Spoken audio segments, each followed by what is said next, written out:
415장 찬송하시겠습니다. 415장입니다.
묵상기도 하심으로 주일 예배를 하나님 앞에 드리시겠습니다.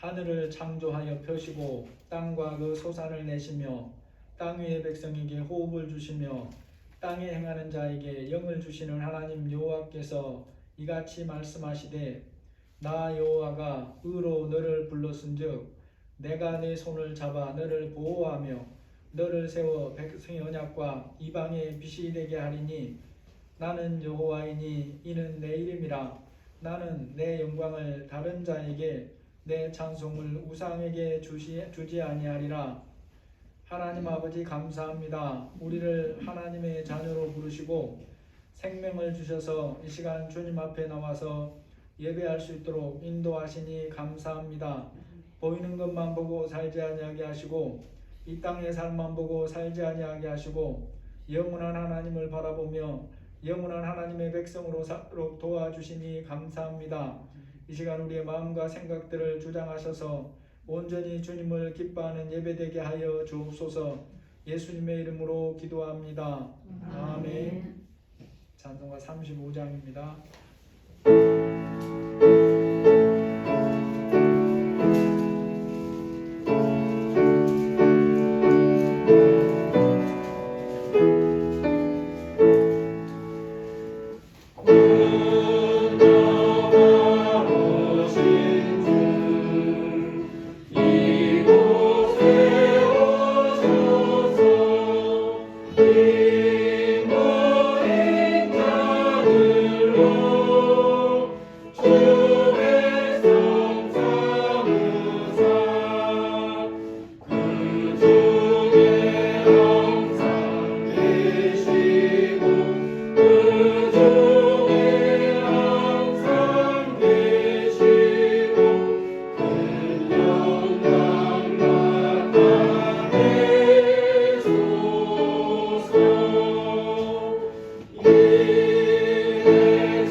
사도신경으로 신앙 고백하시겠습니다.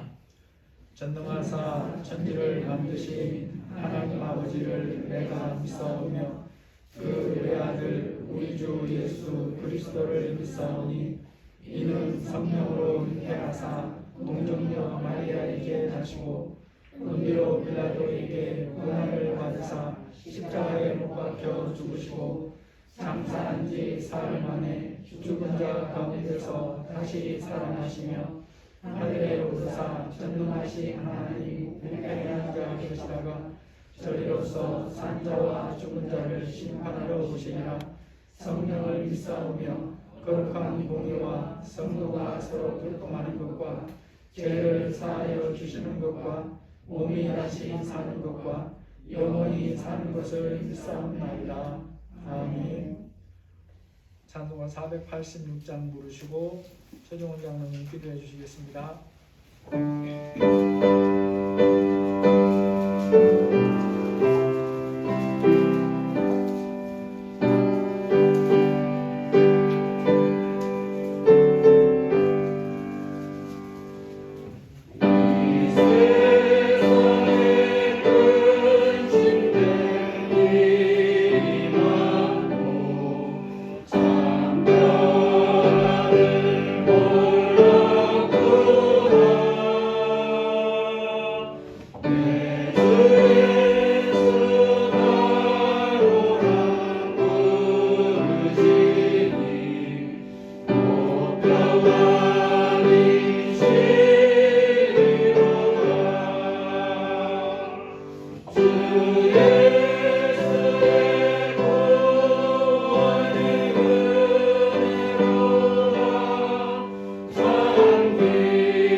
하나님 아버지 감사합니다. 연약하고 부족한 저희들을 사랑하여 주시고 때를 따라 돕는 은혜를 주시니 감사합니다. 복된 주일 주님께서 예배드릴 수 있도록 인도하여 주심 또한 감사드립니다. 오늘도 연약한 모습 그대로 주님 앞에 나왔지만 영과 진리로 예배하게 하시고 주님 사랑하는 마음으로 모인 심령마다 크신 은혜로 채우시며 진리 안에서 살게 하여 주시옵소서. 흩어져서 부분적으로 예배 드릴 수밖에 없었는데 또 이렇게 모두 대면하여 예배 드릴 수 있음을 감사드립니다. 위드 코로나로 일상이 회복되었다고 하지만 여전히 많은 확진자들이 발생하고 있습니다. 저희들 주님께서 불쌍히 여겨주시고 마지막까지 하나님 안에서 잘 감당해낼 수 있도록 은총을 부어 주시옵소서. 한 주간 세상 속에 살면서 내 속에 선한 것이 없음을 고백합니다. 원하는 바 선은 하지 아니하고 원치 아니하는 바 악을 행하는 모습 속에 주님의 도우심을 구하오니 선한 길로 인도하여 주시기를 기도합니다.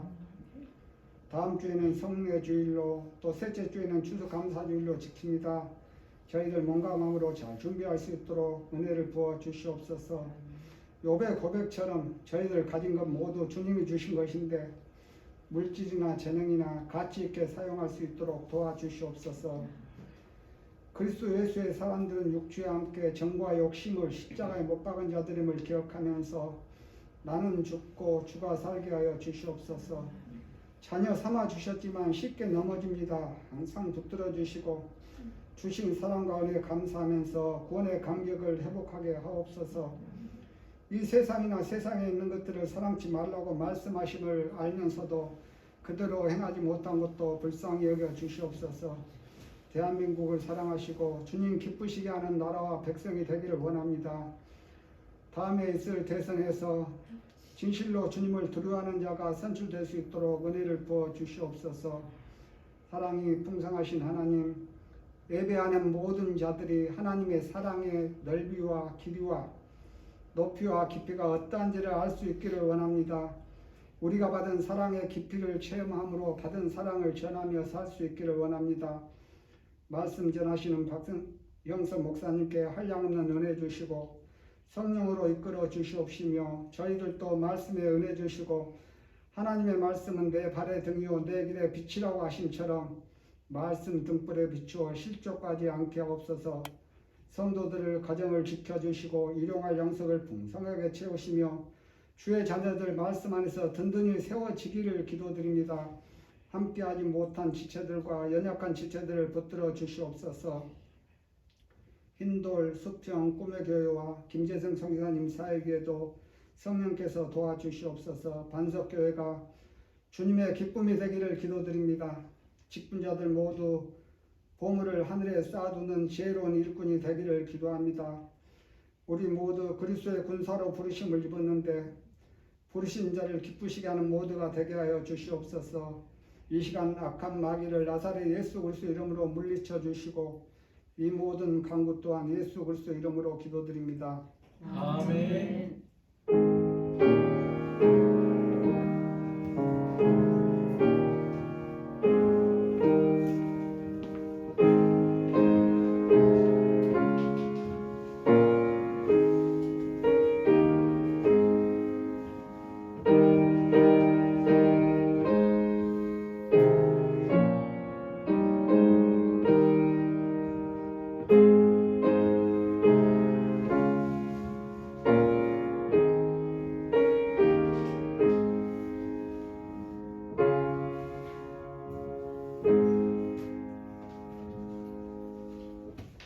하나님 말씀 보시겠습니다. 욥기 7장 1절에서 10절입니다.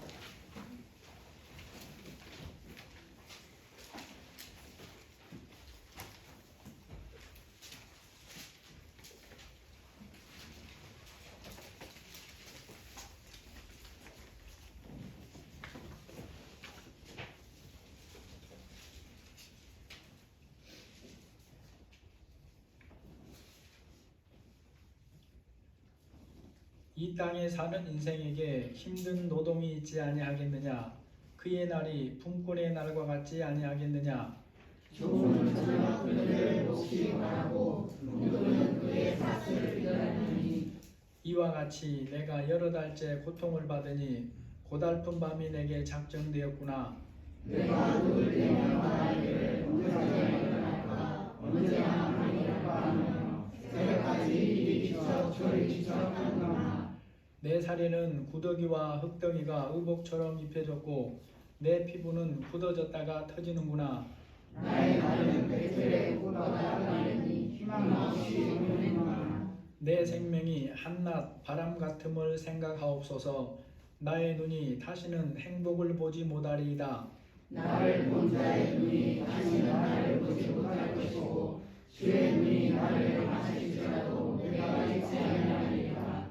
구름이 사라져 없어진 같이 수월로 내려가는 자는 다시 올라오지 못할 것이오니 그는 다시 자기 집으로 돌아가지 못하겠고 자기 처소도 다시 그를 알지 못하리라. 아멘. 우리 좌우로 보시면서 오랜만에 보시는 분들도 계실 때 앞뒤로 인사 한번 하겠습니다. 반갑습니다. 반갑습니다. 반갑습니다. 예.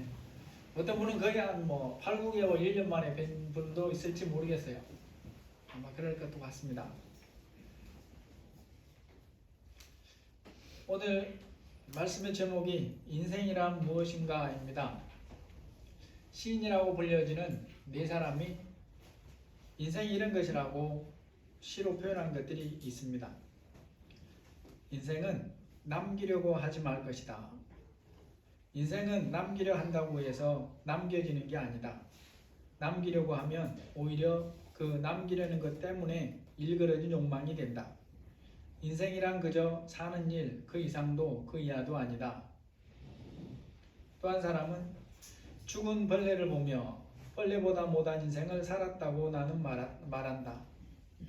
벌레 한 마리가 불섭에 몸을 웅크린 채 움직이지 않고 있어서 죽은 줄로 알았는데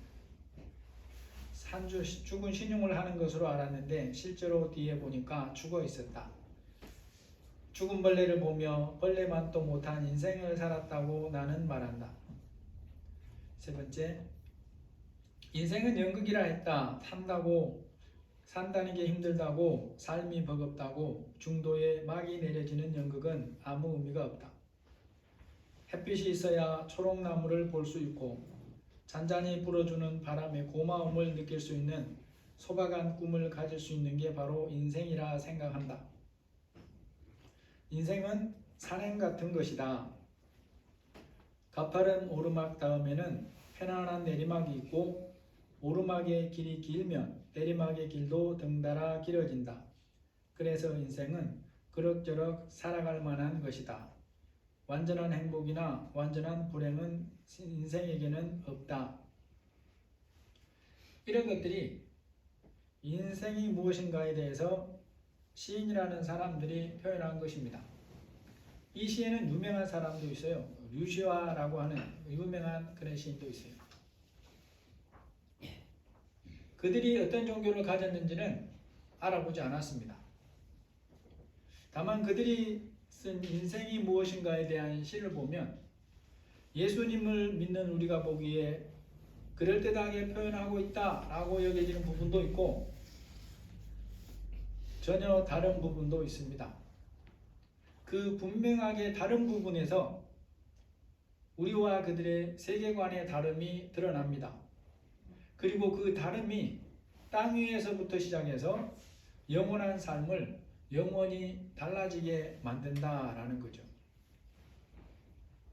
이 시간 읽은 본문을 보면 욥의 입에서 나오는 탄식을 통해서 인생이 무엇인가에 대해서 우리의 삶을 돌아보게 만들고 있습니다. 하나님을 모르는 모든 인생에 대한 말씀과 하나님 자녀가 알고 살아야 마땅한 인생이 뭔가에 대해서 생각하고 돌아보게 한다는 거죠.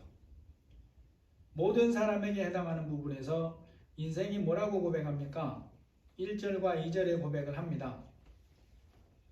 이 땅에 사는 인생에게 힘든 노동이 있지 아니하겠느냐? 그의 날이 품꾼의 날과 같지 아니하겠느냐? 종은 저녁 그늘을 몹시 바라고 품꾼은 그의 삭슬 기다리나니. 이게 인생이라는 말씀인 거죠. 사람이 몸을 움직이는 것은 인생에서 삶에서 가장 기본적인 부분이죠. 그런데 무엇을 위해 몸을 움직인가 하는 것은 상황에 따라 달라질 수도 있습니다.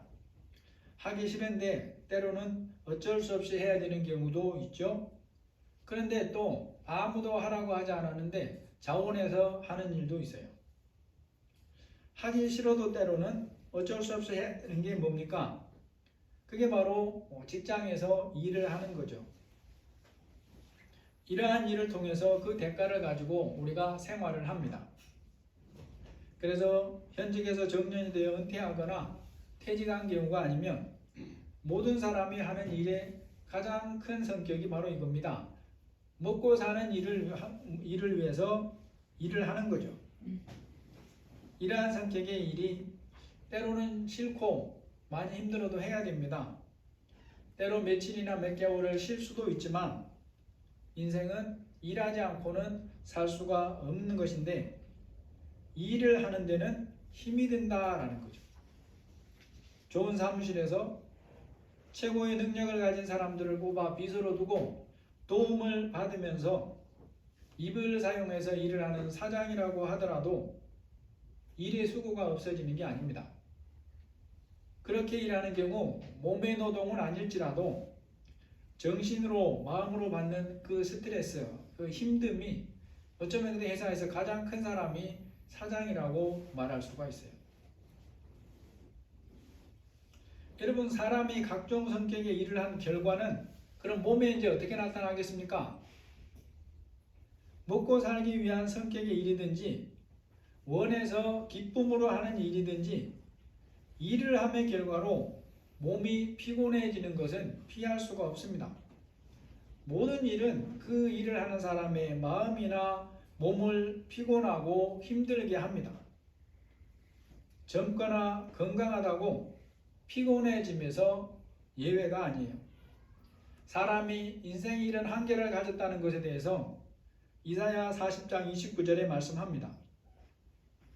소년이라도 피곤하며 곤비하며 장정이라도 넘어지며 쓰러지되라는 것입니다.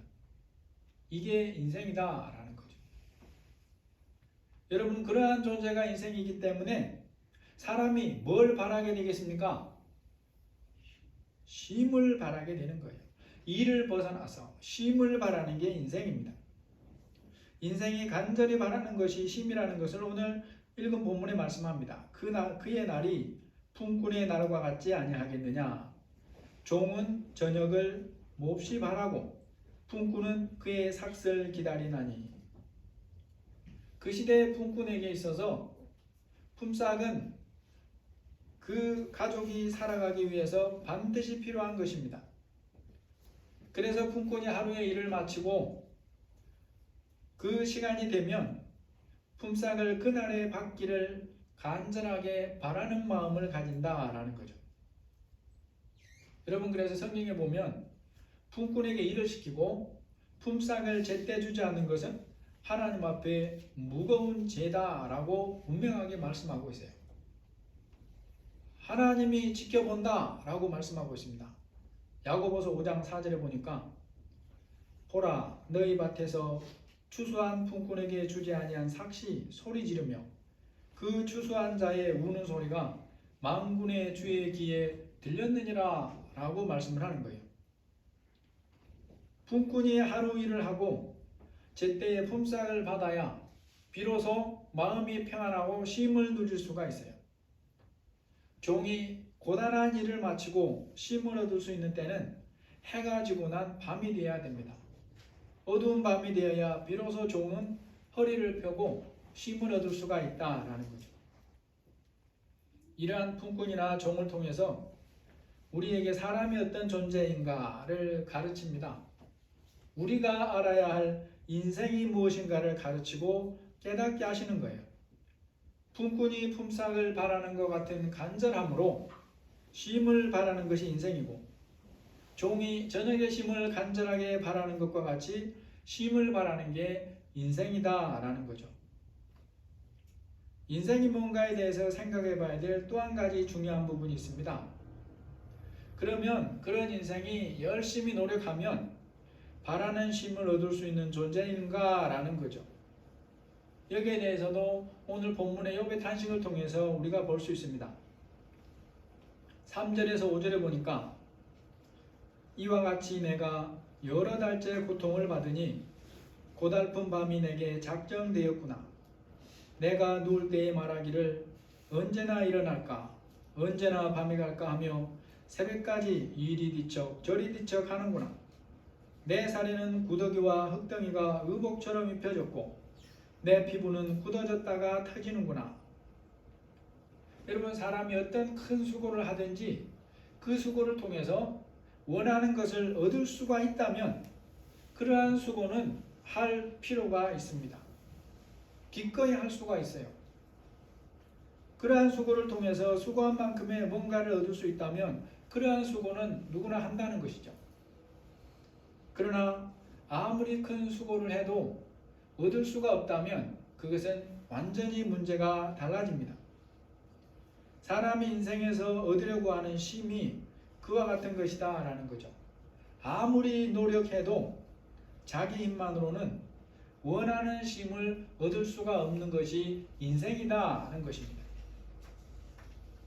여러분, 이 말씀은 현재 욥이 몸과 마음으로 실제로 당하는 고난이고 탄식이지 않습니까? 그에게는 실제 고통이에요. 몸에는 아무런 아픔이 없는데 불면증으로 고뇌하는 것이 아닙니다. 혹은 낮잠을 너무 많이 자가지고 혹은 커피를 10잔을 마셔가지고 잠이 안 와서 이리 뒤척 저리 뒤척하는 것하고는 차원이 다르다는 거예요. 몸도 고통스럽게 아프고 마음도 고통스러워서 잠을 설치며 고뇌하고 있습니다. 그러니 여러분, 얼마나 간절한 마음으로 쉼을 원하겠어요. 그런데 얻을 수가 없는 게 욥이다라는 거죠. 잠을 자지 못할 정도로 뒤척이고 얼마나 고통스러웠던지 욥이 무엇을 보물 찾듯이 찾는다 그랬습니까? 죽음을 보물 찾듯이 찾는다라고 탄식할 정도였어요. 욥이 겪고 있는 고통은 온몸과 마음으로 동시에 겪고 있는 고통입니다. 오감으로 겪고 있는 것을 내 살에는 구더기와 흙덩이가 의복처럼 입혀졌고 내 피부는 굳어졌다가 터진다라고 말합니다. 욥기 2장 7, 8절에 가보면 욥의 몸이 어떤 상태인가를 우리에게 말해주는 게 있어요. 그의 발바닥에서 정수리까지 종기가 나게 한지라 욥이 제 가운데 앉아서 질그릇 조각을 가져다가 몸을 긁고 있더니. 여러분, 이런 정도는 전혀 아니지만 가려움도 사람이 견디지 못하게 힘듭니다.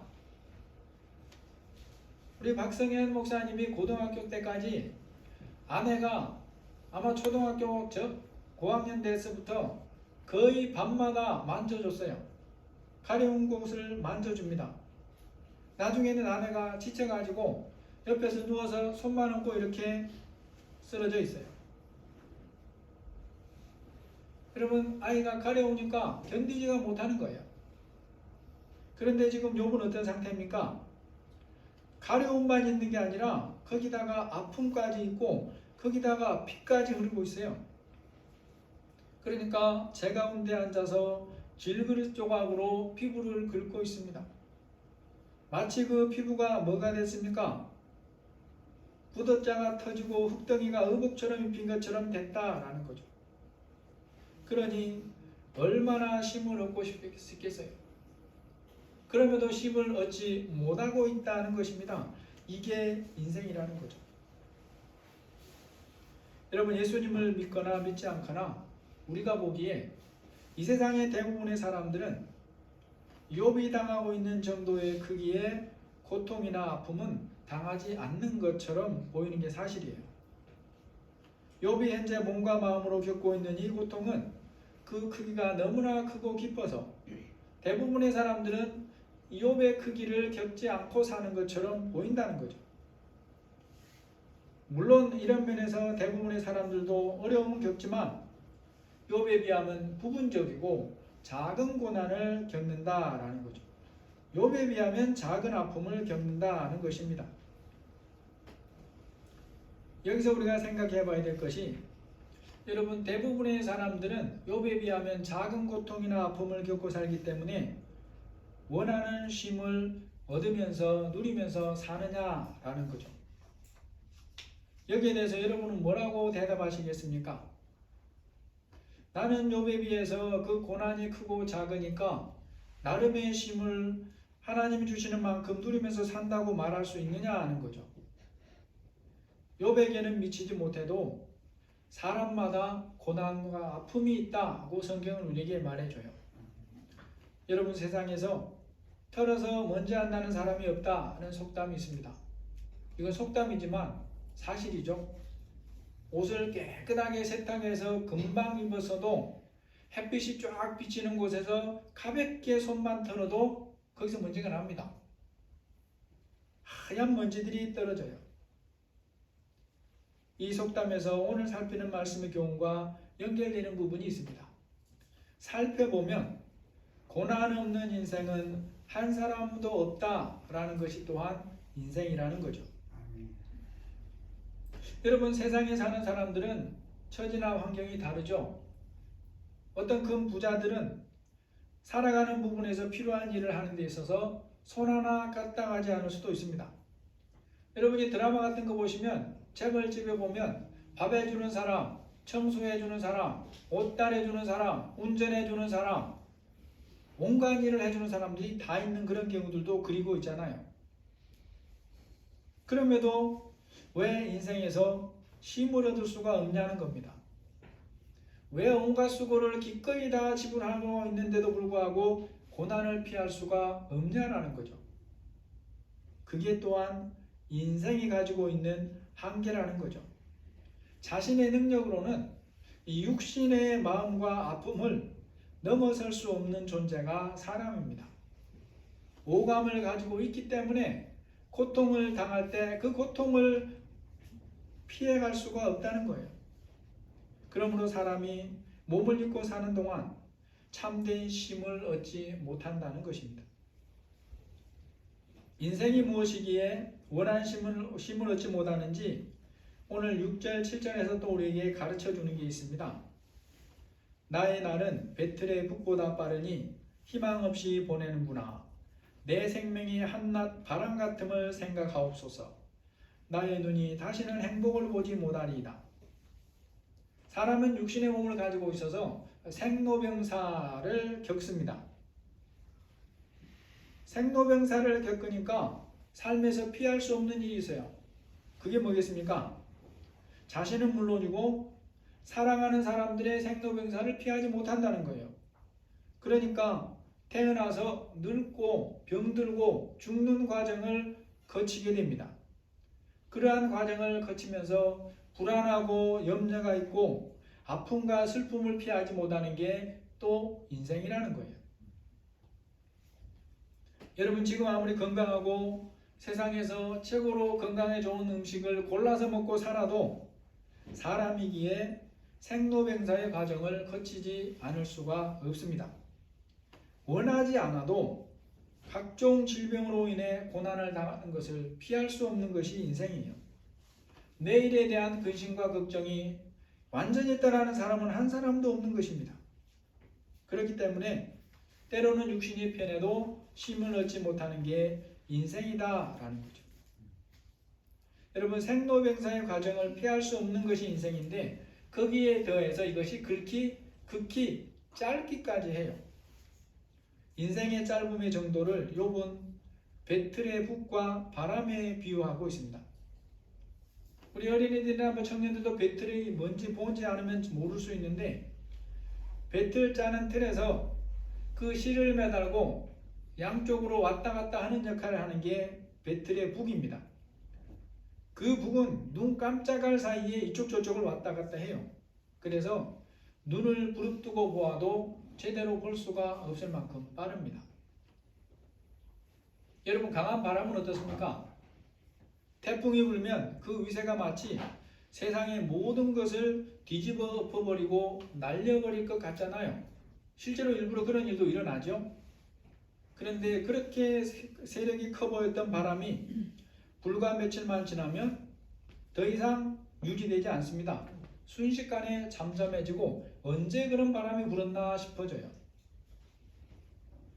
인생이 이처럼 짧기 때문에 쉼을 누릴 만큼의 넉넉한 시간을 또 얻지를 못합니다. 인생이 그처럼 짧은 데 비해서 해야 할 일은 산더미같이 많습니다. 이것도 하고 저것도 해야 되기 때문에 마음이 바쁘고 시간은 모자라서 쉼을 얻지 못해요. 원하는 학교에 가려면 그 학교에서 요구하는 것들을 준비하기 위해 열심히 해야 됩니다. 또 입학하고 졸업을 하면 일을 하고 취업을 하기 위해 또 바쁘게 움직이죠. 사람이 원하는 곳에 취업했다고 그것으로 다 끝난 것이 아닙니다. 사실 자기 힘으로 돈을 벌어서 인생을 사는 것은 그때부터가 이제 시작이죠. 그렇게 해서 또 때가 되면 결혼을 하고 가정을 이루어서 자녀를 낳습니다. 여러분, 자녀가 어릴 때에는 시간이 마치 정체되어 있는 것처럼 여겨지는 그런 시기들이 있지만 그러는 중에도 시간은 변함없이 흘러갑니다. 자녀를 키우기에 힘쓰다 보니까 어느덧 50줄에 들어선 자신을 볼 수 있어요. 자녀들이 크고 독립해서 이제 한숨 돌려나 싶으면 이제 부모가 황혼기를 맞이합니다. 부모의 황혼기를 돌봐드리고 혼해드리는 일을 감당하는 거예요. 그렇게 바쁘게 살다 보니까 이제 자신이 노년기를 맞이하는데 여전히 앞날의 염려와 여전히 어려 보이는 자녀로 인해서 마음이 쉼을 얻지를 못합니다. 인생이 그러면 자기의 황혼기를 맞이하면 그때부터라도 쉼을 얻을 수 있을까요? 인생은 황혼기를 잘 보내고 죽는 것으로 끝이 아닙니다. 사람에게 진짜 중요한 일은 육신이 죽은 다음에 영원한 삶에서 일어나죠. 오늘 7장 8절 9절에 보니까 나를 본 자의 눈이 다시는 나를 보지 못할 것이고 주의 눈이 나를 행하실지라도 내가 잊지 아니하리이다. 구름이 사라져 없어진 같이 수월로 내려가는 자는 다시 올라오지 못할 것이오니 그는 다시 자기 집으로 돌아가지 못하겠고 자기 처소도 다시 그를 알지 못하리이다. 구약 성경에서 죽은 자가 가는 곳으로 언급하는 곳이 수월 또는 음부입니다. 이것은 지옥과 같은 곳이 아니에요. 모든 자들이 죽은 자들이 가는 곳이라 라고 생각하는 곳이 음부고 수월입니다. 욥이 지금 자신이 죽으면 가게 될 것이라고 말하는 수월도 그런 개념으로 말하는 것입니다. 죽으면 그곳에 가는 욥을 후에 천국으로 인도해 들어가시는 분은 하나님이시죠. 욥이 본 자의 눈이 다시는 그를 보지 못할 것이라는 말이나 구름이 사라져 없어져 버린다 라고 하는 것, 이것이 무슨 뜻입니까? 인생에서 육신의 죽음을 의미하는 말들이죠. 욥은 자신이 이 세상에서의 삶이 몸의 죽음으로 끝날 것이라는 것을 알고 있습니다. 여러분, 그러면 욥만 자신의 삶이 몸의 죽음으로 끝나는 것을 압니까? 모든 사람이 다 이것을 알고 삽니다. 그러면 뭐가 중요하겠습니까? 몸이 죽음으로 끝나는 것을 아는 것으로 끝이 아닙니다. 그 다음이 있고 다음을 맞이할 준비가 되어 있는가이죠. 여러분, 사람들이 사는 모습, 늙어서 또 황혼기라 부르는 시기를 살고 있는 사람들의 모습을 보면 죽음 다음을 준비하는 부분에서 어떻게 사는 것 같습니까? 어떤 사람이든지 자신의 육신의 마지막을 맞이하기 전까지는 여전히 앞으로도 살 시간이 많이 남았을 것이라는 생각을 하고 사는 것 같지 않습니까? 적어도 자신에게는 남은 생명이 죽음 다음을 준비할 수 있을 정도의 시간은 넉넉하게 남았을 것이라는 생각을 가지고 사는 것처럼 보인다는 거예요. 여러분, 그러면 사람에게 다음을 준비할 시간이 넉넉하게 남아 있겠습니까? 결코 그렇지 않다는 거예요. 모든 사람의 이 세상에서의 삶이 육신의 죽음으로 끝나지만 죽음을 맞아도 그것으로 끝나는 것이 인생이 아니라라는 거죠. 그런 것이 인생이기 때문에 육신이 죽음 다음을 맞을 준비가 되지 않은 채로 죽으면 몸이 죽어도 영원한 안식을 영원히 얻을 수 없다는 것입니다.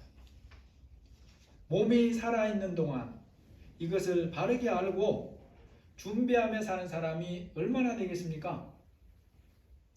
예수님을 믿으면 그것으로 육체의 죽음 다음을 맞이할 준비가 다 된 것이고 죽음을 맞을 준비를 제대로 하면서 사는 사람이라고 할 수 있겠습니까? 성경은 그렇다고 말하지 않습니다. 주를 믿는 자에게도 하나님이 요구하시는 삶이 있다라고 우리에게 말씀하는 거예요. 여러분 인생이 얻기를 간절히 바라는 쉼, 안식은 어떻게 얻을 수 있습니까? 어떻게 살아야 이 땅에서부터 하나님이 주신 분량의 쉼을 누리고 육신이 죽은 다음에 영원한 안식을 영원히 누리는 사람이 될 수 있느냐는 것입니다. 인생이 무엇인가를 바르게 알고 준비할 것을 준비하며 살으라고 말씀한다는 것을 우리가 기억해야 돼요. 모든 인생은 그 사회적인 신분이 어떠하고 가진 거나 이룬 것이 어떠하든지 평생을 벗을 수 없는 무거운 짐을 지고 사는 존재라는 것을 우리에게 알라고 말씀합니다. 여러분 모든 인생은 삶 그 자체로 지기에 버거울 정도의 짐을 지고 있는 거예요. 이 세상에서 몸을 입고 산다는 것 자체가 인생이 지기에 무거운 짐입니다. 자신의 생로병사 과정을 살고 그런 인생들과 만나고 헤어짐을 피할 수 없는 것이기에 또한 쉼을 얻을 수 없는 것이 인생입니다. 하나님을 알거나 모르거나 모든 사람에게 삶이 짐이 되는 이유가 또 한 가지 있습니다. 내일의 삶에 대해서 알 수가 없다는 것도 무거운 짐이에요. 내일을 알 수 없으므로 염려와 근심, 불안이라는 짐을 벗을 수가 없다는 것입니다. 인생 자체가 무거운 짐이라는 것을 마태복음 11장 28절에 예수님이 말씀해요. 수고하고 무거운 짐진 자들아 다 내게로 오라 내가 너희를 쉬게 하리라 말씀을 합니다. 사람을 지으신 하나님께서 사람이 죄로 물든 이 세상을 살아가는 동안은 그 삶 자체가 지기에 무거운 짐이라고 말씀하는 거예요. 사람이 지기에 무거운 짐이기 때문에 어떤 사람도 어떤 방법을 동원해도 그 짐을 지기에 넉넉할 만큼 가벼워지게 만들 수가 없습니다. 모두가 지고 가기에 무거운 짐을 졌는데 그렇게 무거운 인생의 짐을 어떻게 해야 그토록 얻기 원하는 쉼을 얻고 질 수 있을 무게로 가벼워지게 만들 수 있느냐? 예수님이 이어지는 말씀 마태복음 11장 29절에서 말씀합니다.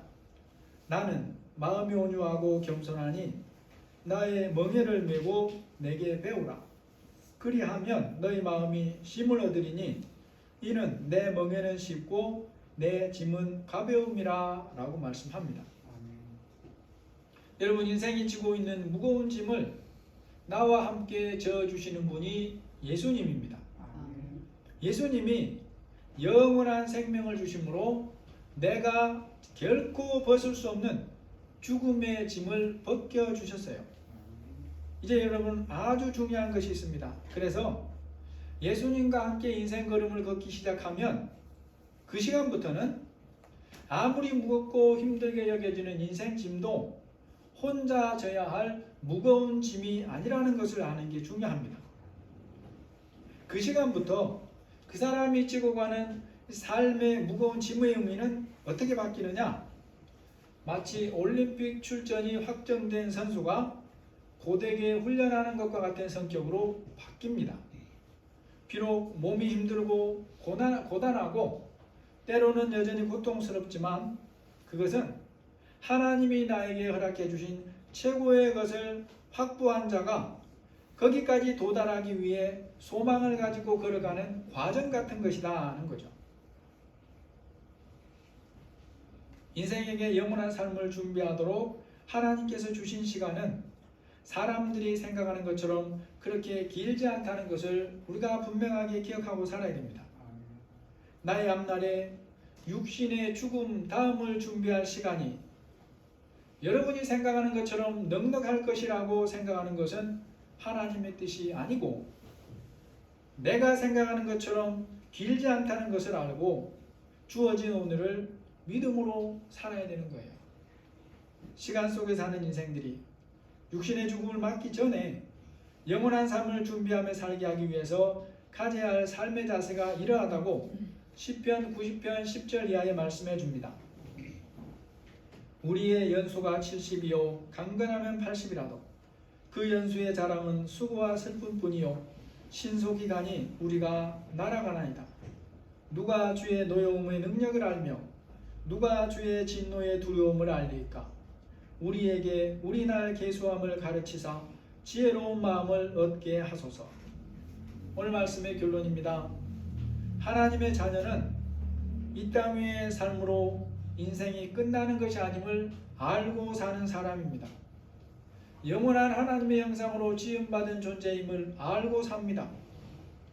우리 영혼이 예수님이 주시는 새로운 몸을 입고 영원히 살아야 할 존재를 알고 살아요. 문제는 이것을 아는 것만으로 우리가 영원한 삶을 맞을 준비가 된 것이 아니라는 것이 문제예요.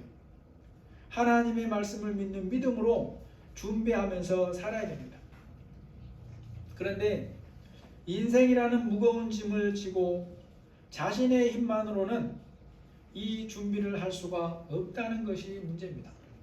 오직 주님과 함께 지고 감을 통해서만 이것을 준비할 수가 있어요.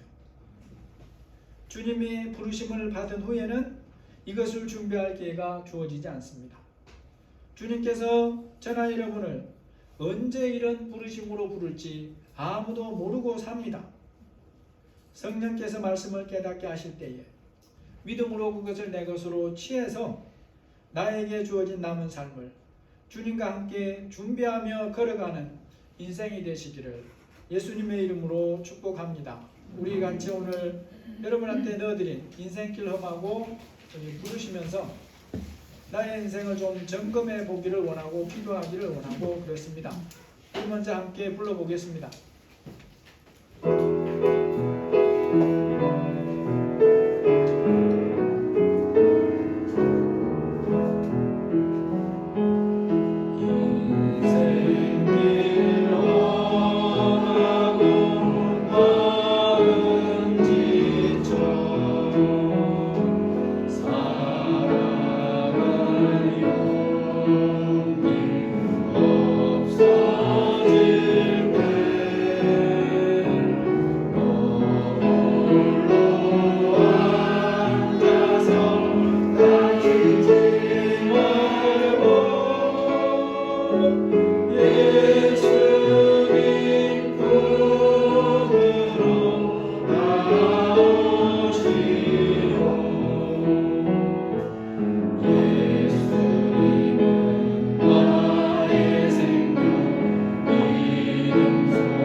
인생의 무거운 짐 주님이 함께 져주셔서 감사하고 육신의 죽음 이후를 준비하며 살 수 있게 해주신 것에 감사하기 원하고 남은 삶 앞날의 삶도 주님이 인도해 주시기를 원하며 우리의 자녀들도 주님이 책임져 주시기를 원하고 함께 기도하겠습니다.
8장입니다.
아버지 감사합니다. 저희들 불쌍히 여겨주시고 어려운 환경 가운데서도 지켜주시며 믿음으로 붙들어 주셔서 이 시간 주님 앞에 나와 예배하게 하시니 감사합니다. 하나님 아버지, 우리가 또 믿음으로 계약물질을 구별했습니다. 주님 뜻대로 사용되게 하여 주시고 우리 성도들의 가정 위에, 직장 위에, 사업장 위에 풍성한 은혜를 부어주셔서 하나님이 원하시는 만큼의 유통자의 삶을 살고 잘 감당할 수 있도록 인도하여 주옵소서. 우리 자녀들의 앞날을 세밀하게 살피시고 하나님이 책임지시고 인도해 주옵소서. 예수님의 이름으로 감사하며 기도합니다. 아멘. 우리 교회 소식 보시면 2번 꼭 기억하시고 손소독도 여전히 사용하시고 백신 다 맞으셨겠지만 또 맞으신 분들도 마스크 꼭 사용하시기 바랍니다. 내가 삶의 현장에서 접촉할 수도 있고 또 돌파 감염도 있기 때문에 그것들이 나에게는 가볍게 와서 지나갈 수도 있어도 내가 통로가 될 수 있어요. 그러니까 꼭 같이 준비하시고 그러기 바랍니다. 11월달 다음 주일은 성찬 예식이 있습니다. 우리 기도하고 또 실제로 우리에게 주신 은혜를 사모하면서 잘 준비하시길 원하고 21일에는 추수감사주일입니다. 우리 예전처럼 또 자기가 원하는 감사하는 마음으로 작은 또 이렇게 과일 한두 개씩 가져와서 함께 장식하며 또 하나님께 감사하기를 원합니다. 그번 인번 감사주간은 찬양하는 거 안 하니까 여러분이 집에서 찬양 많이 감사하시고 지내시기를 바랍니다. 우리 찬송가 330장 부르시고 축도하심으로 마치겠습니다.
우리 주 예수 그리스도의 은혜와 하나님의 사랑하심과 성령의 인도하시고 교통하시고 보호하시는 은혜가 인생이 무엇이라고 말씀하시는지 하나님의 말씀을 통해서 깨닫고 인생의 짐이 내 힘으로 질 수 없는 무거운 짐이라는 말씀을 깨닫고 주님께 맡겨드리며 나의 영원한 죽음의 짐을 벗겨주신 주님과 함께 이 땅에 남은 삶을 살기로 다짐하는 우리 모든 사랑하는 성도들 위해 지금부터 영원토록 함께 계실지어다. 아멘.